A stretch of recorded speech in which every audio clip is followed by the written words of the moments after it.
अस्सलाम वालेकुम व्यूअर्स, कैसे हैं आप सब लोग। उम्मीद है आप सब लोग खैरियत से होंगे। आज हम आपके साथ बहुत ही मज़ेदार सी मलाई बोटी की रेसिपी शेयर कर रहे हैं। बिल्कुल रेस्टोरेंट स्टाइल मज़ेदार सी नरम सी मलाई बोटी बनेगी। इस रेसिपी को स्टेप बाय स्टेप फॉलो कीजिए और वीडियो को एंड तक ज़रूर देखिएगा। तो फिर चलिए चलते हैं रेसिपी की तरफ।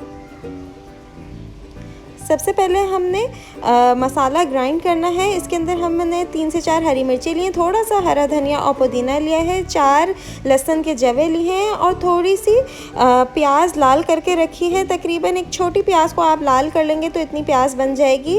ये सारा मसाला हम इसमें ग्राइंड करेंगे। हरा धनिया और पुदीना दोनों को मिला के तकरीबन आधा कप बनेगा। इतना मसाला हमने ग्राइंड कर लेना है।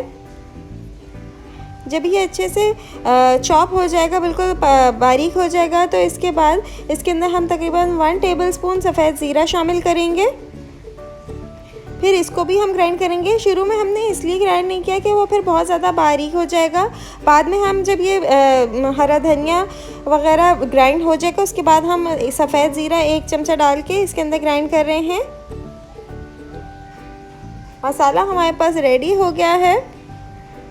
अगर आपने अभी तक हमारी वीडियो को लाइक नहीं किया है तो प्लीज़ पहले हमारी वीडियो को लाइक कर लीजिए, और अगर आपने हमारा चैनल सब्सक्राइब नहीं किया हुआ तो हमारे चैनल को जल्दी से सब्सक्राइब कर लीजिए और कमेंट करके बताना ना भूलिएगा कि आप कौन कौन सी रेसिपीज़ देखना चाहते हैं।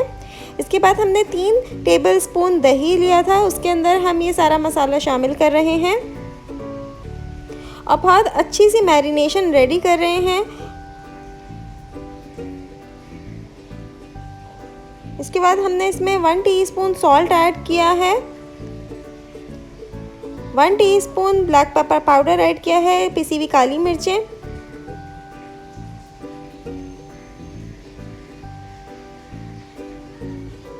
1 टीस्पून इसके अंदर हम सफ़ेद मिर्च शामिल कर रहे हैं। थोड़ी सी हमने 2 टेबलस्पून इसके अंदर क्रीम ऐड की है।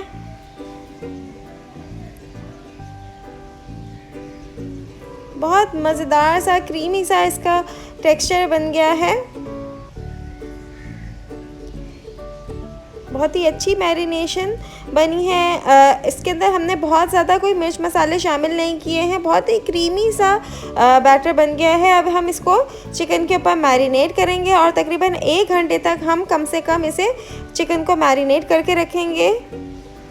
ये बिल्कुल भी स्पाइसी नहीं बनेगा और बच्चे और बड़े सभी बहुत शौक़ से इसे खाएंगे। इसके बाद हमने बोनलेस चिकन लिया है, इसको हम मैरिनेट करके रखेंगे। ये 1 kg बोनलेस चिकन हमने ले लिया है। इसको हम थोड़ा सा ग्रीस कर लेंगे। इसमें हमने थोड़ा सा 2 टेबलस्पून के करीब इसमें घी शामिल करना है, ताकि जब हम मलाई बोटी रेडी हो तो उस पर अच्छा सा ग्लेज़ आए। इसके बाद इसको गलाने के लिए हमने शान का मीट टेंडराइज़र पाउडर यहाँ यूज़ किया है। आप चाहें तो कचरी पाउडर भी यूज़ कर सकते हैं। 1 टीस्पून इसमें हमने मीट टेंडराइज़र पाउडर ऐड किया है। इससे ये बहुत ही सॉफ्ट और नरम, बिल्कुल मलाई बोटी जैसे रेस्टोरेंट में मिलती है उसी तरीके से बनेगी। अच्छी तरह इसके ऊपर मलने के बाद जो हमने मैरिनेशन रेडी करके रखी थी वो हम इसके अंदर शामिल कर देंगे।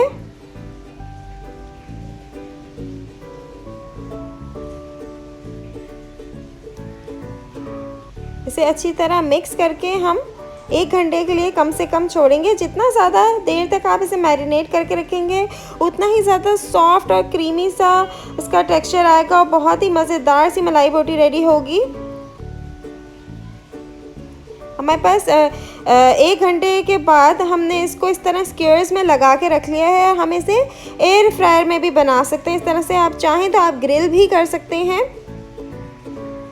तकरीबन 15 मिनट्स के लिए आपने एयर फ्रायर पे इसे रखना है। 200 डिग्री सेल्सियस का टेम्परेचर होगा। मज़ेदार मलाई बोटी तैयार है। अगर आपको हमारी रेसिपीज़ पसंद आ रही हैं तो लाइक, शेयर और सब्सक्राइब करना बिल्कुल ना भूलिएगा।